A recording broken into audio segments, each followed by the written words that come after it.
அதை அனலைஸ் பண்ணிவிட்டு நீங்கள் சோலார் சிஸ்டம் போடும்போது கண்டிப்பாக சக்ஸஸ்ஃபுல்லாக தான் இருக்கும். ஏமாற்றங்கள் இருக்காது, முரண்பாடுகள் வராது. இப்போ இங்கே அந்த மாதிரி தான் ஏசி ரன் ஆகலை, அந்த இன்வெர்ட்டர் வந்து அடிக்கடி ட்ரிப் ஆகுது, இந்த மாதிரி பிரச்சனை தான். எந்த கம்பெனி இன்வெர்ட்டராக இருந்தாலும் அதை கரெக்டான டிசைன் நீங்கள் பண்ணணும். ஒரு சில இன்வெர்ட்டர் வந்து ஃபால்ட்டாக ஒர்க் ஆகுது, ஒரு சில இன்வெர்ட்டர் நல்லா ஒர்க் ஆகுது அப்படிலாம் இல்லை. ஒரு சில இன்வெர்ட்டரில் ஆப்ஷன்ஸ் நிறையா இருக்கும். இப்போ நாங்கள் போட்டிருக்க இன்வெர்ட்டரில் பார்த்தீங்கன்னா, இப்போ 90 வோல்ட்லேருந்து 300 வோல்ட் வரைக்கும் இந்த இன்வெர்ட்டர் ஒர்க் ஆகிற மாதிரி கண்டிஷனில் இருக்குது.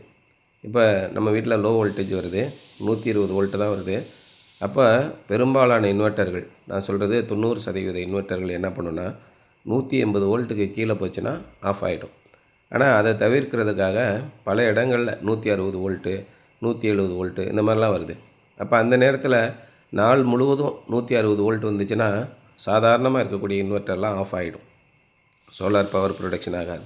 ஆனால் இந்த இன்வெர்ட்டர் வந்து பவர் ப்ரொடக்ஷன் ஆகும். அதுமாதிரி ஹைப்ரிட் இன்வெர்ட்டர் பெரும்பாலும் எல்லா இன்வெர்ட்டருமே லோ வோல்டேஜில் ஃபங்க்ஷன் ஆகிற மாதிரி செட்டிங் இருக்குது.